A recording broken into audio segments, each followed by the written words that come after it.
두려워하지 말라. 내가 너와 함께함이라. 놀라지 말라. 나는 내 하나님이 됨이라. 내가 너를 굳세게 하리라.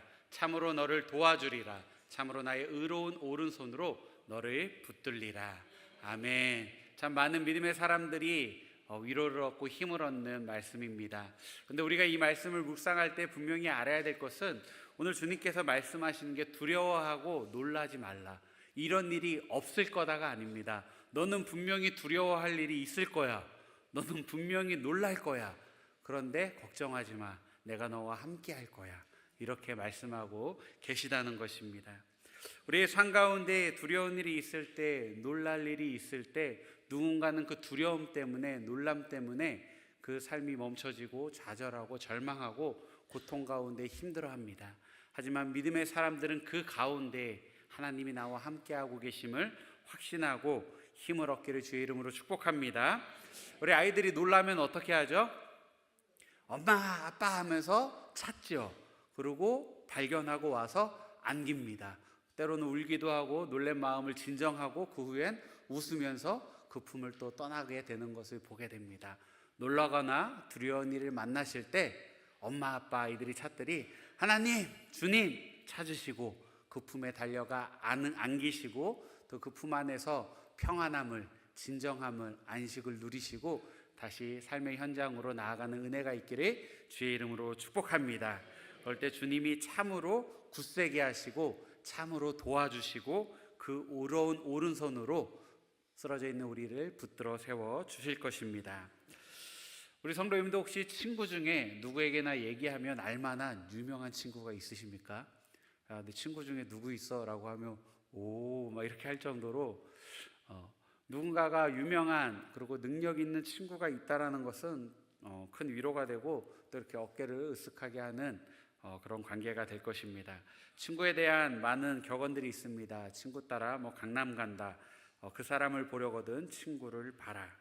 친구가 우리 인생에 많은 것을 결정하기도 하고 또 보여주기도 하기 때문에 생긴 말들입니다. 그렇다면 정말 우리의 친구는 누구인가? 우리가 삶 가운데 나 옆에 있는 친구 말고 우리 신앙에, 우리 삶에 큰 위로가 되고 또 도움이 되는 친구의 모습은 어떠한 모습인가 할 때 오늘 성경은 우리 예수님이 바로 우리의 친구 되신다라고 이야기합니다. 그 어떤 종교도 자신이 믿는 신을 친구로 대하지 않습니다. 어떠한 그 종교도 자신이 섬기는 그 신이라는 존재가 친구가 되어준다라고, 친구라는 단어로 그것을 표현하지 않습니다. 하지만 성경은, 우리 주님은 우리를 향하여 내가 너의 친구다 라고 말씀하고 계십니다. 우리 주님은 말씀만 하신 것이 아니라 정말 친구가 되어주셔서 그 삶 가운데, 공생의 가운데에 친구로서의 모습으로 그 영혼들을 만나셔서 귀한 사명을 감당하시는 것을 보게 됩니다. 여러분, 만약에 내가 메시아의 사명을 가지고 어떠한 땅에 나아갔다면, 혹은 어떠한 사명을 가지고 선교사로서 어떤 지역에 갔다라면 누구와 먼저 친해지는 것이 나의 사명과 나의 어떠한 계획을 이루는 데 도움이 될까? 어떠한 일을 이룰 때 힘이 있고 권력이 있고 영향력이 있는 사람, 하다못해 돈이 좀 많은 사람하고 친해지면은 어떠한 일을 진행하는데, 어떠한 사명을 가지고 갔을 때 사명을 이루는데 분명히 도움이 될 것입니다. 그런데 오늘 성경은 다른 이야기를 합니다. 우리 예수님에 대하여 먼저 성경은 오늘 말씀에 이렇게 평가합니다. 누가복음과 마태복음인데요, 동일하게 이렇게 소개합니다. 먼저 누가복음 7장에는 먹기를 탐한다, 포도주를 즐긴다, 세리와 죄인의 친구다. 마태복음도 동일합니다. 먹기를 탐한다, 포도주를 즐긴다, 세리와 죄인의 친구다. 칭찬인가요? 저 예수님 닮은 게 하나가 있었습니다. 먹기를 탐한다. 이것만 닮았었는데 어쨌든 먹기를 탐하고 세리와 죄인들의 친구고 포도주를 즐긴다, 이거는 비난이고 조롱이고 좀 거리를 두는 겁니다. 야, 저 사람은 수준이 안 맞아 라고 지금 예수님을 비난하는 말입니다. 또 다른 본문을 보면 누가복음 5장 30절에도 너희가 어찌하여 세리와 죄인과 함께 먹고 마시느냐, 예수님과 그 제자들을 향해 대놓고 조롱합니다. 너희들 가까이에선 안 될, 왜 그런 사람들과 가까이하고 왜 그런 사람들과 같이 식탁에 교제를 하냐. 당시 유대인들 종교 지도자들은 거룩이라는 것을, 경건이라는 것을 그런 죄인들과 거리를 둬야지 경건하다, 그들과 멀리해야지 거룩하다라고 생각했습니다. 그래서 의지와 의식을 가지고 일부러 피하고 멀리하고 그들을 무시할수록 나는 더 거룩해지고 그들을 비난할수록 나는 더 경건한 사람이 되는 그러한 삶을 살았다는 것입니다. 주님은 그래서 그들을 향해 혼내셨죠. 그런 의로움을, 그런 연기를 하지 마라, 이런 회칠한 무덤 같은 사람들아라고 그 바리새인들을 훈계하셨습니다. 예수님은 달랐습니다. 예수님은 죄인과 세리의 친구가 친히 되셨습니다. 예수님은 하나님의 아들로, 메시아로 그 사명을 감당하기 위해 이 땅에 오셨는데, 우리 인간적인 계산으로는 그 사명을 가장 영향력 있고 효과적으로 감당하기 위해서는 바리새인들과 친해지면 됩니다. 제사장과 서기관, 그들과 친해지면은 그 종교 지도자들의 그런 이름과 권력을 힘에 얻으면 영향력이 생기고 예수님의 사역이 편해졌을 것입니다. 예수님의 제자 중에 어부가 있고 세리가 있습니다. 이것보다 예수님의 제자 중에 제사장이 있어, 예수님의 제자 중에 대제사장이 있어, 서기관이 있어, 바리새인이 있어, 야, 바리새인이 5명이나 있어, 이러면은 예수님의 제자 중에 그런 종교의 지도자, 권력자들이 있었으면 예수님의 사역이 좀 더 힘있고 달라지지 않았을까요? 그런데 예수님은 선택한 제자들은 완전히 다른 자들이었고, 예수님이 선택하여 만난 자들은 그들과는 너무나도 다른, 그들이 너무나도 가까이 하지 않는 세리와 창귀와 병자와 어린아이와 과부와 가난한 자들을 예수님은 심지어 찾아다니며 그들을 만나시고 그들의 친구가 되어 주셨습니다. 유대인들의 시선에, 종교 지도자들의 시선에 절대 가까이에선 안 될 사람, 오히려 비난하여 나를 높이는 데 사용해야 될 그들과 예수님은 함께 하셨고, 함께 식사하셨고, 그들의 아픔과 고통을 위로하시고 심지어 그들을 고치시고 치유하시는 사역을 하셨습니다. 예수님을 향하여 비난을 하자, 그 모습에 대하여 옳지 않다라고 말하자, 예수님은 누가복음 5장 32절에 이렇게 말씀하십니다. 나는, 함께 읽겠습니다. 시작. 내가 의인을 부르러 온 것이 아니요 죄인을 불러 회개시키러 왔노라. 예수님이 그렇게 죄인들을 찾아가신 분명한 이유는 사명 때문입니다. 나는 의인을 찾아온 것이 아니라 나는 죄인을 찾아서 그들을 회개시키러, 그들을 구원하기 위하여 왔다라는 것입니다.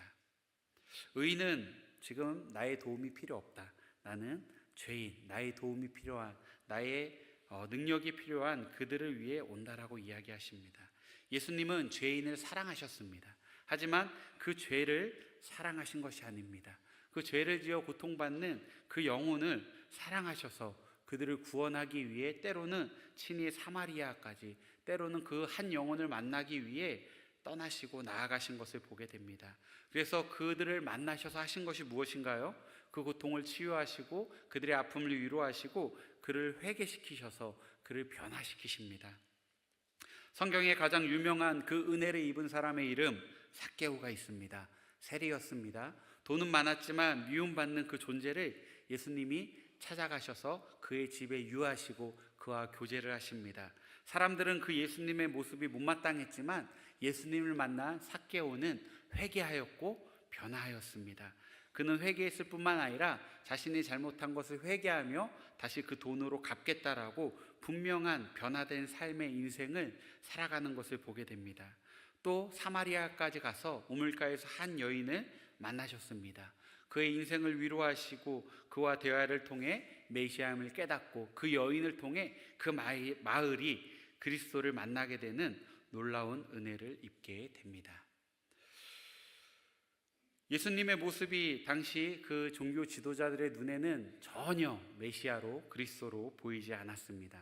선지자로서 모습은 전혀 찾을 수 없었다는 것입니다. 그런데 그 당시의 종교 지도자들은 한결같습니다. 그들은 세례 요한을 어떻게 봤을까요?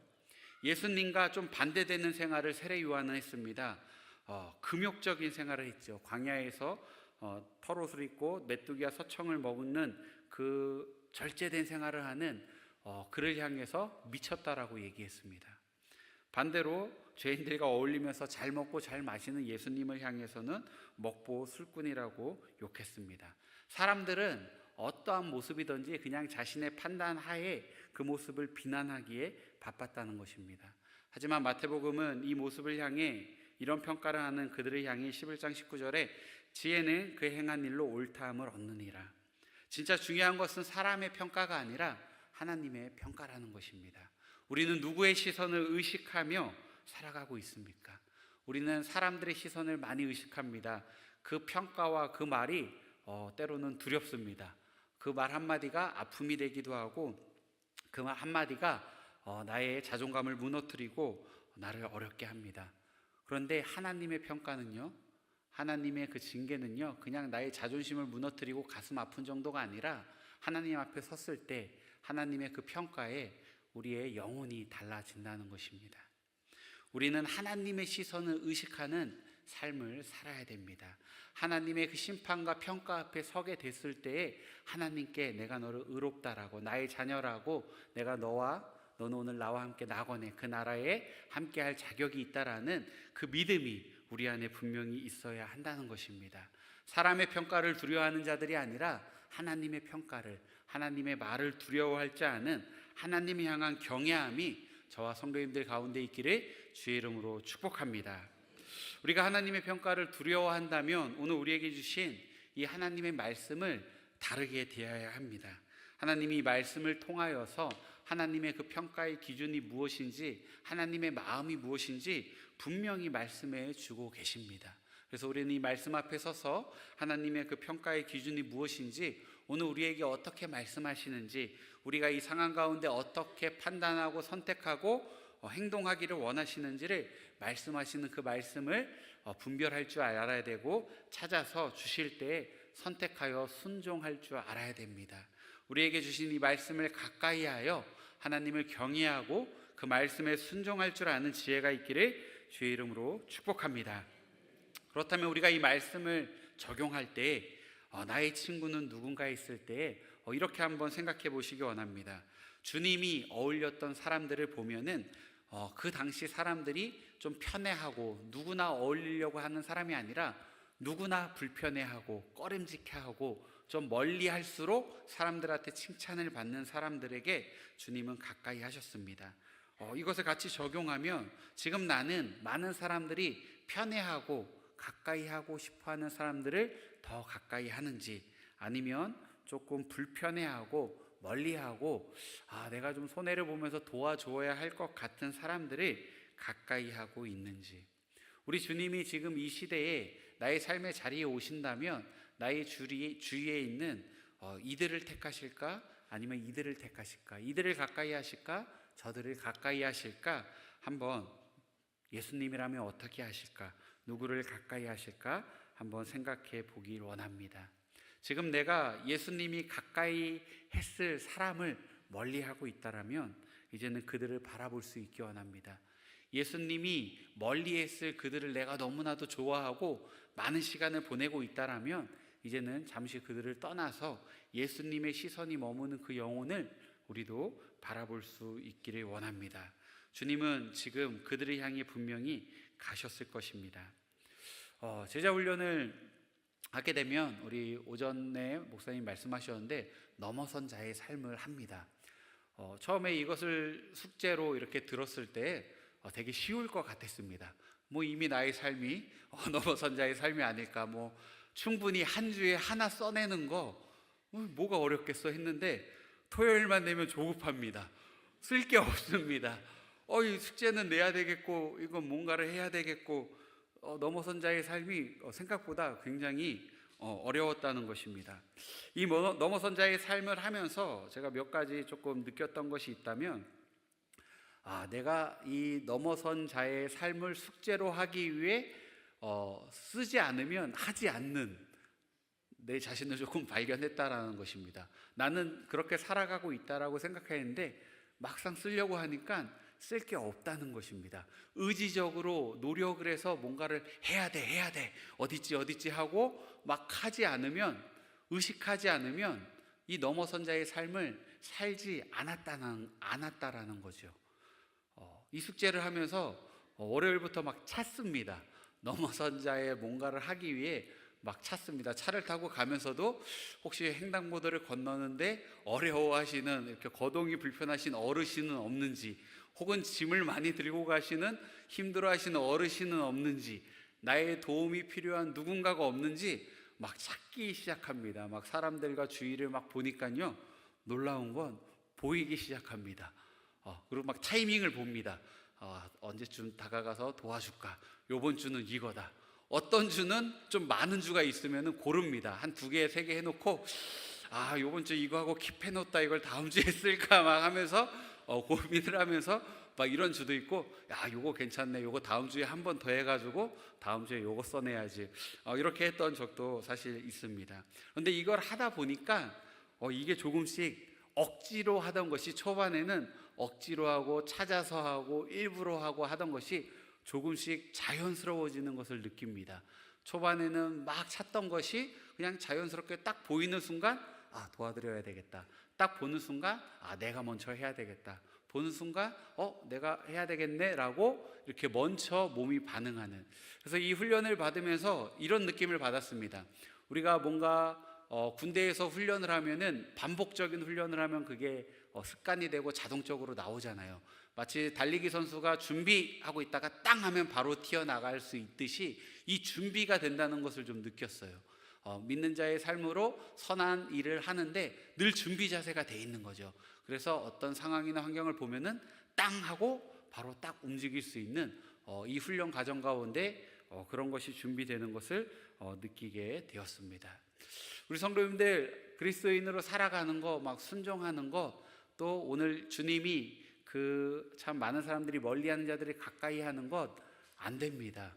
엄청난 의지와 노력과 결단을 가지고 한 번 해보고, 2번 해보고, 3번 해보고, 찾아가고, 만나보고 반복해야지 이게 가능하다는 것입니다.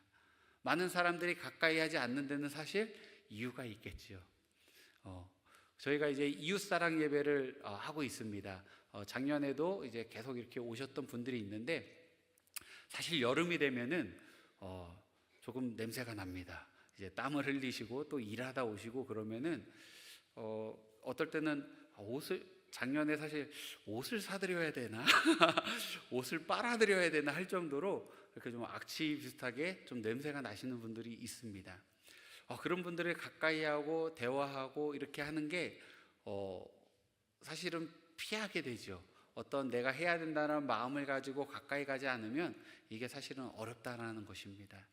우리가 누군가의 친구가 되어준다는 것은 어떠한 어려움을 느끼고 때로는 무엇인가를 감당하고 무엇인가를 포기해야지만 우리가 친구가 되어져 나아갈 수 있습니다.